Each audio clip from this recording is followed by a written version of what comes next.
Baie welkom ook aan ons aanlyn kykers by hierdie geleentheid vanoggend Pinksterfees 2026.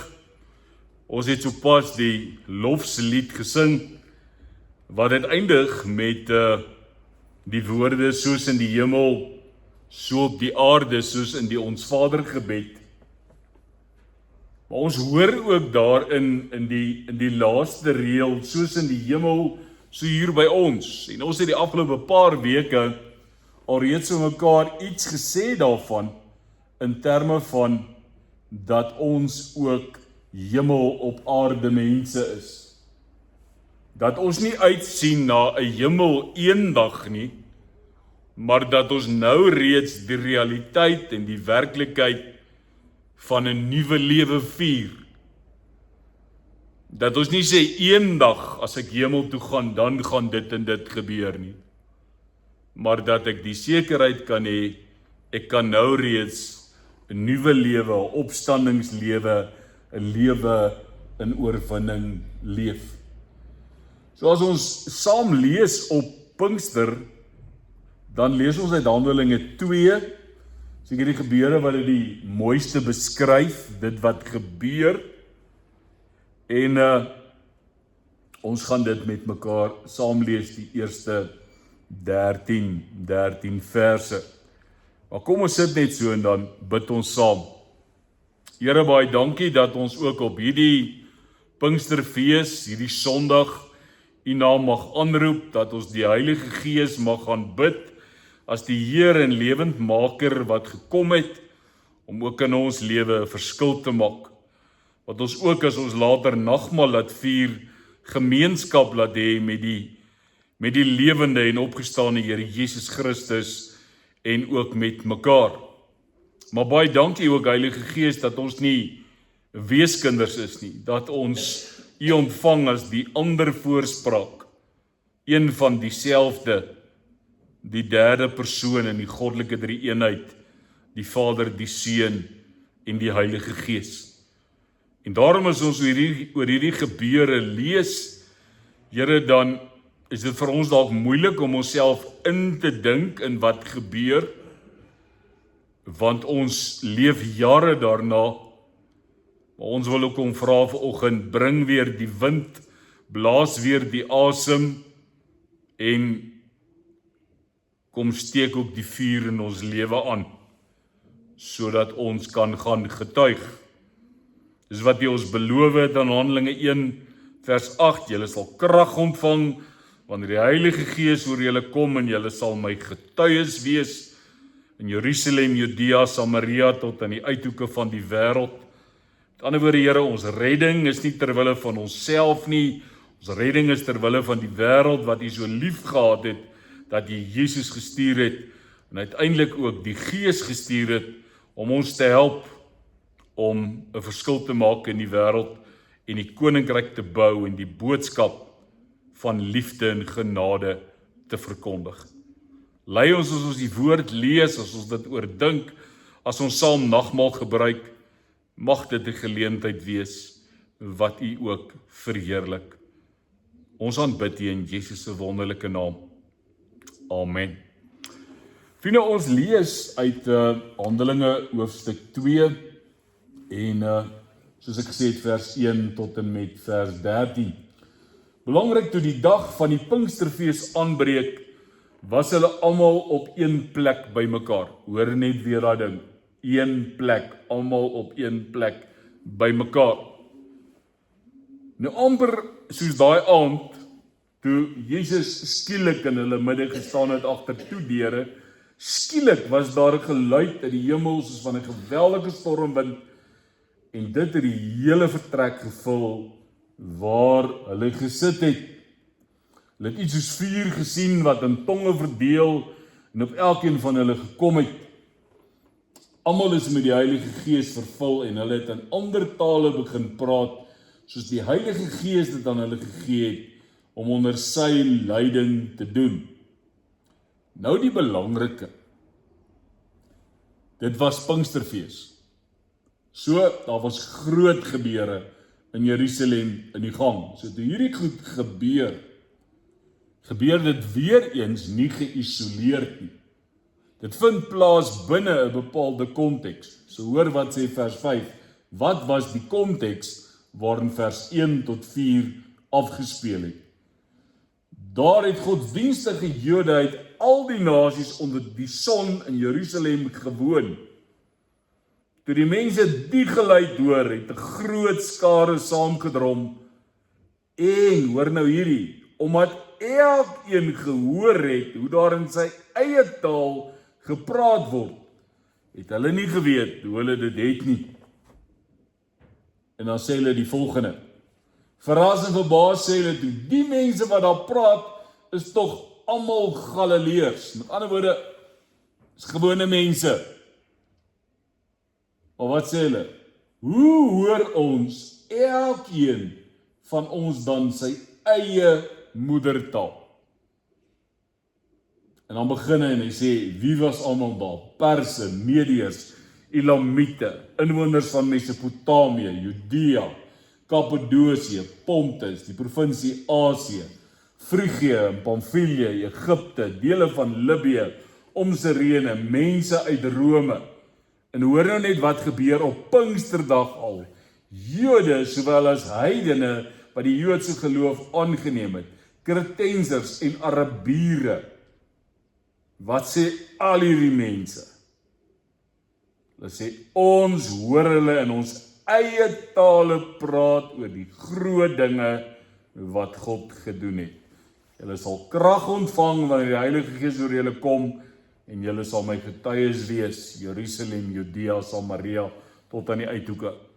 Wat anders as die uithoeke van die wêreld was daardie dag in Jerusalem bymekaar toe daaroor gepreek was. Dan belangrik, hulle was almal verbaas en uit die veld geslaan.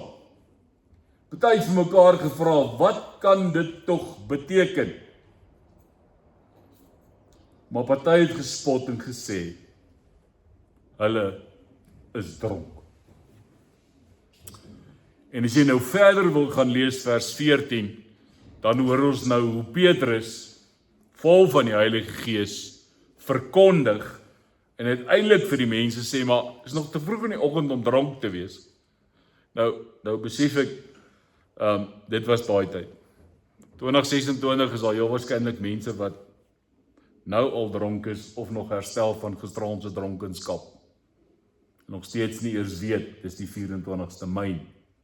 Maar dit is 'n kantontdekking, net om uiteindelik te sê, hierdie goed het met dronk niks te doen gehad nie. So, as ons dit lees, wat wil die Here ons mee help?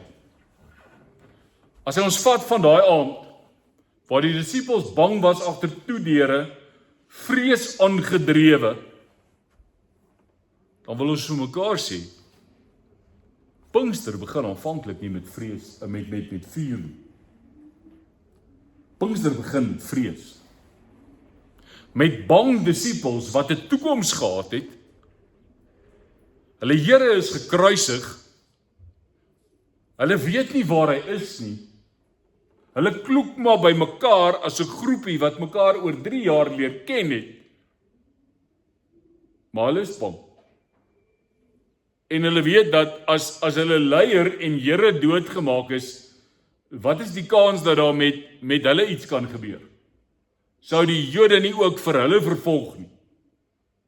Petrus moes heel waarskynlik onthou het wat gebeur het, toe die mense hom gesê het, maar jy was saam met Jesus, en hy gesê het, nee, ek is nie, en nog iemand gesê het, en nog iemand gesê het, so hulle was bang, onseker, vreesgedrewe.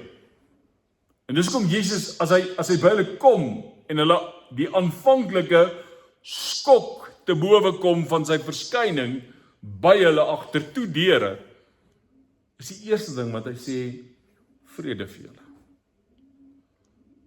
En net om hulle te help, dat hulle nie dink, dis 'n spook nie, wys hy sy hande, die merke, en hy wys sy. Nou weet julle, liewe Thomas was toe nie daar nie, toe sê hy, as ek nie my hande in daai gate in sy steek nie, sal ek nie glo nie. Dan weet ons 'n week later, Jesus weer daar, is my eintlik vreemd dat selfs nadat Jesus aan hulle verskyn het, lees ons die tweede keer, hulle was weer bang agtertoe deure, maar die keer was Thomas by.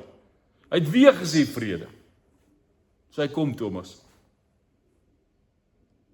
Kom ek help jou. Kom voel, kom kyk. En dan weet ons, hy sê daai ongelooflike mooi ding, en dis uiteindelik ek en jy, wat daai seënwens van Jesus kry wat sê, gelukkig is hulle wat glo en nie gesien het nie. En dis wat hy vir Thomas vra, sê, glo jy nou dat jy gesien het en gedoen het wat jy gedoen het? Gelukkig, geseënd, Makarios, soos wat ons in die saligsprekinge kry, maar uiteindelik te sê, geseënd is jy, dat jy glo, as jy nie gesien het nie. En ek en jy sit baie keer daarmee, dat daar goed is wat in ons lewe gebeur, of daar's goed wat ons verwag, wat ons verwag, dit moet sigbaar gebeur, sodat dit vir ons rustigheid kan bring. So Jesus sê, vrede vir julle. En hy blaas oor hulle en ontvang die Gees. En daar begin die beweging. Daar begin die beweging van vrees na vrede. Van afgesonderdheid een kant op 'n plek alleen by mekaar na gemeenskap van gelowiges. Want as jy Handelinge 2 deurlees, dan kom jy aan die einde van die hoofstuk so by, ek dink is daar by vers 44 rond, dan sê hulle, daar's op daai een dag, nou kyk, ek dink dis enige droom nie, die dominee se droom. Jy preek en dan kom 3000 mense tot bekering en dan kom 3000 lidmate by jou gemeente by. Het 'n vreeslike klomp werk daarna, maar imagine. Ek verkies 'n klein groep. Maar in elk geval. So verstaan jy wat daar gebeur. So daar's absoluut hierdie gemeenskap wat tot stand kom. As ons daar verder lees, leer ons hoe hierdie gemeenskap met mekaar werk. So kom ons in die kerk praat van broers en susters. So kom ons praat van onderlinge verhoudinge. So kom ons praat van by mekaar wees, vir mekaar sorg, vir mekaar omgee, mekaar bystaan, mekaar help. Want ons is nou 'n nuwe geloofsgemeenskap. Kerk gebou op die vaste fundamente wat die apostels en die profete geleer het. Uiteindelik kan ek en jy sê, die asemnood is weg. Ek kan lewe. Ek kan vrylik asemhaal. En dis wat Jesegiel 37 ons hierdie week help leer het, is om te sê, ja, hier's 'n vallei vol doodsbeendere. Die Here vra vir Jesegiel, hy sê, kan nie lewe kom? Aangrypend. Jesegiel wat almal sê, Here, dis net U wat dit weet. En dan sê hy, maar jy moet met hulle praat. En as Jesegiel met hulle praat, en hy tree op soos die Here sê, dan kom die bene en alles kom by mekaar en hulle hoort by mekaar perfek gevorm. Dan sê hulle, okay, daar's nou hierdie bene en alles is by mekaar, maar daar's nog nie asem nie. En dan lees ons, daar word asem in hulle geblaas. Realiteit daarvan is, hulle staan op, hulle kom by mekaar, dis 'n groot menigte. Mense sonder hoop gewees, mense wat sê ons bene is uitgedroog, en dan blaas God lewe in hulle in. En daardie geloofsgemeenskap, is ek en jy almal van nasate. Pinkster is die vervulling van daardie belofte. So wat Handelinge 2 ons vanoggend mee help, is om te sê, dan waai die Gees van God. Die wind waai, daar's die verskyning van die vuur. Gewone mense, soos hulle hier sê, dis dan almal Galileërs. So die by ons was, so hulle gesê het, dis gewone luiphardsvleiers, wat gaan die aan?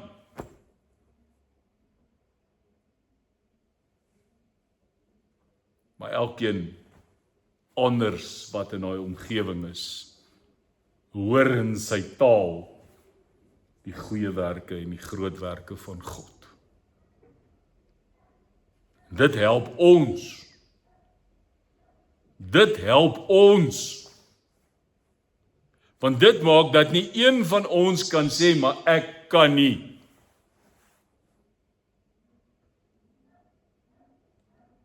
Almal van ons het die Gees ontvang. En ek gaan nou volgende week gaan ons daaroor gesels, as ons vir mekaar sê, maar nou dat ons die Gees ontvang het, Galasiërs 5, die Gees werk in ons, as ons die Gees in ons het, laat die Gees ook ons gedrag bepaal, en dan die mooi 5, 22 en 23 wat ons aanhaal, die vrug van die Gees, maar uiteindelik, nou dat ons vir mekaar sê, die Gees is daar, hoe lyk hierdie lewe? Dan gaan ons in koninkrykstyd in, en dan oefen ons vir 26 weke, alhoewel ons dit elke dag doen, so om te sê, hoe leef ons? Hoe lyk dit nou? Ons is nou vir 6 maande deur die kerkjaar en ons is gevorm, en nou moet ons daai vorming moet ons in die praktyk omsit en verder gevorm word, sodat daar verdieping van ons geloof kan plaasvind. Ek wil weer die woord gebruik, gewone mense. Hulle is maar net Galileërs. So dis nie supermense nie. Dis nie superheiliges nie. Dis nie professore en doktore en dosente en teoloë nie. Gewone mense, gevul met die Gees. Realiteit, nie perfekte mense nie. Want dis baie keer ons redenasie, ek moet nou eers daar kom. En as ek daar is, dan kan ek. Nou sê die Here, nee. Jou grootste hartseer, en dis wat ons geleer het by Jesegiel hierdie week, is dat in jou grootste, moeilikste situasie, kan dit juis 'n getuienis vir die Here wees. In die mate hoe jy dit hanteer, hoe dit wat met jou gebeur, jy dit uiteindelik ook hanteer. Gewone mense, wat aanvanklik bang mense was, mense wat vreesgedrewe was, word nou geesgedrewe, liefdesgedrewe mense.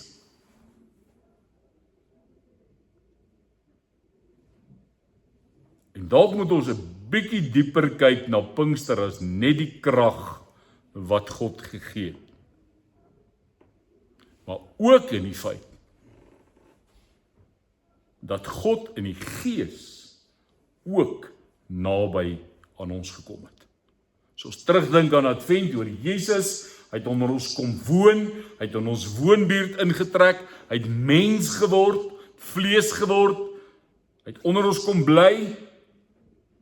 Die Gees gaan 'n stappie verder en hy kom bly in ons. Ons het gepraat oor 1 Korintiërs 6, die 2 kere wat daar verwys word na die tempel van die Gees, 1, ek en jy as individu, 2, as daar gepraat word oor die kerk, as 'n geloofsgemeenskap, waarin die Heilige Gees uiteindelik ook bly.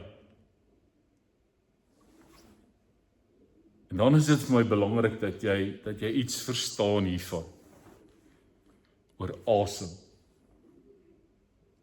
Asem is iets wat jy van nature doen. Ek het dit in die week by Pinkster gedoen. Ek sal dit nou nie met julle vanoggend doen nie, maar ons kan dalk. Wie van julle al asem op doen? Almal al asem. Kan die wat nie asemhaal nie net gou hulle hande opsteek. Hoekom maak jy nie effort om asem te haal nie? Dis behalwe as jy siek is of jy het longsiekte. Dit is vir moeilik. Dit is net natuurlik. Dit gebeur net. So wat moet ons vir mekaar daaroor sê? Ek dink ons moet vir mekaar sê, dis hoe die Gees in ons lewe werk. Pinkster en die Gees en asem is nie bloot 'n geestelike hulpmiddel nie. Dis nie iets wat as daar iets gebeur, dan sê ek, skielik, Heilige Gees lei my nou nie. Heilige Gees inspireer my nou nie. Die feit dat hy in my is, die feit dat hy my lewensasem is, dat hy in my teenwoordig is, beteken dat daar waar ek gaan, is hy by my. En ek kan in sy krag net funksioneer.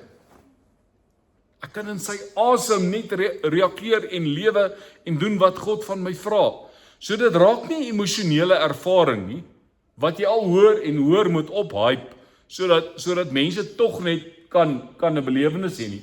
Want die krisis daarvan, en ek sê nie, daar's fout met emosie nie. Maar hoor net mooi, jy het naderhand soveel ervarings nodig, dat ek kom by 'n punt wat niks jou met tevrede stel nie. Ek wil dit nie vergelyk met dwelms nie, maar dis amper so iets.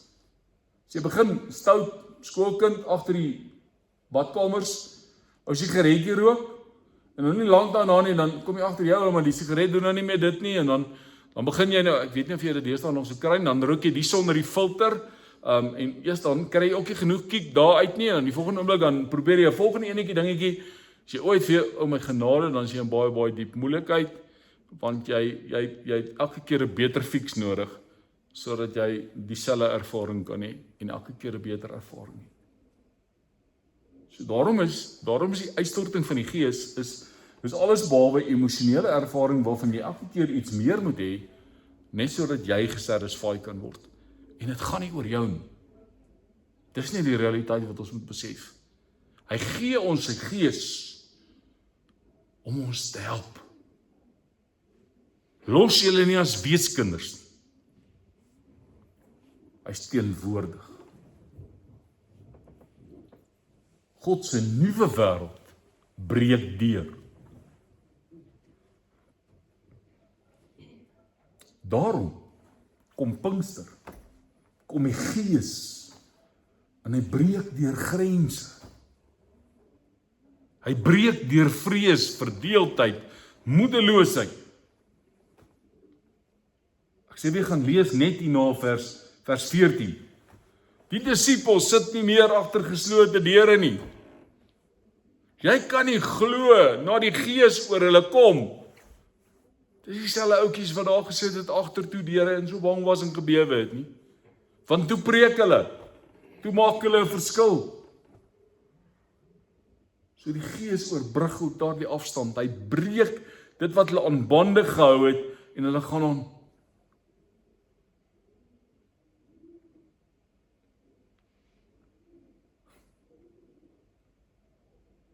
Ons leef hier in Johannesburg. En ek dink almal van ons weet wat 'n frustrasie dit is. As iemand agter jou ry. En ek kan nou nie die woord van die kansel afgebruik nie. Maar wat die agter op jou bumper sit. En jy net voel, kan ek nie maar net breek laat en my nou standpunt laat kry nie.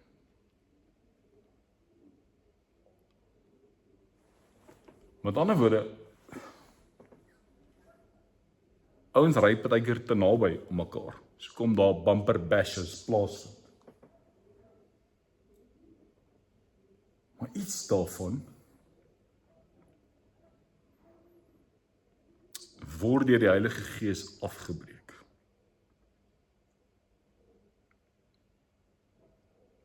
Ek hoef nie meer op 'n veilige volgafstand van Jesus te leef nie. Ek hoef nie meer die bumper sticker te lees, as jy hierdie kan lees as jy te naby nie. Want by wie leer ek? Uit wie se lewe lees ek? Dis een wat ek volg.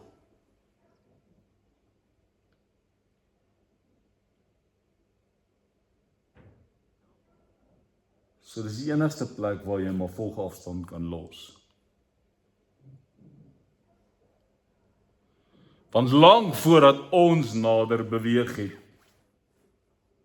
hy reeds nader aan ons besef, nader aan ons beweeg, as wat ons besef het. So Romeine wat sê, nader tot hom en hy sal tot julle nader.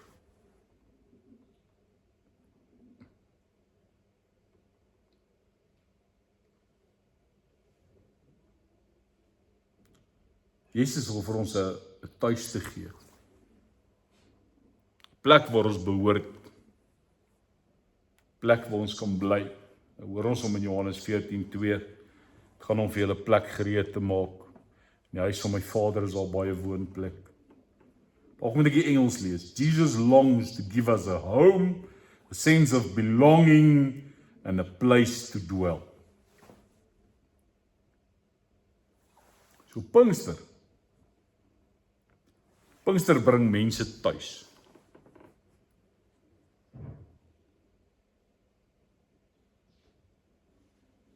Die seun bring my verlore mens weer in die Vaderhuis. God bring mense tuis, tuis by God, tuis by mekaar, en ook weer tuis om hulle roeping in die wêreld uit te leef. So asseblief skep asem vanoggend. Pinkster is nie net wind en vuur en emosie nie. Dis asem, dis vrede, dis teenwoordigheid. Dis uiteindelik vanoggend ook gemeenskap. Dis die breek van brood. Dis die saamwees met ander gelowiges. Dis uiteindelik ook die gebruik van wyn, om daarmee te sê, die bloed van Christus het ons skoon gewas. Uit elke stam en taal en volk en nasie het hy vir hom 'n volk bymekaar geroep, wat hy gekoop het met sy kosbare bloed. So wanneer jy ook tuis vanoggend nagmaal gebruik, is jy welkom om jou brood te breek, te dink, te onthou oor die brood, dat dit die een brood is, verskillende dele, maar terselfdertyd dat die wyn wat jy drink, is dalk uit 'n glasie uit, is een sappie, maar dit het 'n klomp druiwe gevat wat gebreek is, om dit saam te bring. So ons vier gemeenskap, maar dan sê die nagmaalsformulier vir ons, as ons by mekaar is, dan word ons ook gestuur. By die nagmaalstafel word ons ook gevoed, sodat ons taak in die wêreld kan gaan doen. Dis die plek van waar die diens van barmhartigheid uitgaan is, van die nagmaalstafel af. So mag jy ook 'n gestuurdheid hê vanoggend. En daarom kan jy gaan leef. Nie meer vreesgedrewe nie, maar liefdesgedrewe. En dis my gebed vir jou in hierdie Pinkstertyd. Mag die Here jou ook lei. Kom ek gee vir julle weer 'n paar oomblikke om stil te word.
Heilige Gees, as ons by mekaar is vandag,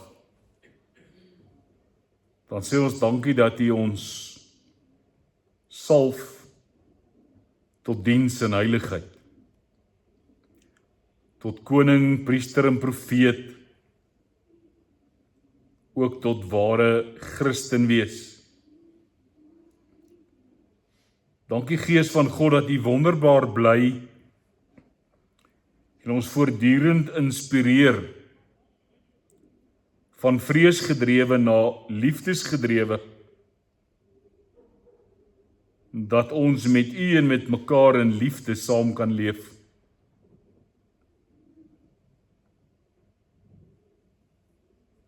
Baie dankie dat U Gees van God uit die skat van Christus, uit al die gawes van Christus, sy liefde, sy blydskap, sy vrede en sy guns, dat U dit telkens aan ons kom voorsien.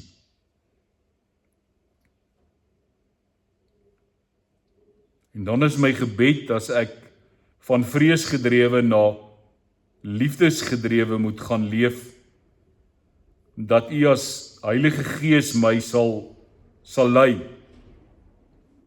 dat U my sal leer wat Christen wees beteken, dat U my sal leer om te bid, te getuig en te dien, en lief te hê sonder vrees. Amen. Daarmee groet ons aanlyn kykers, tot 'n volgende keer. Ons praat DV 31 Mei weer met mekaar. Totsiens.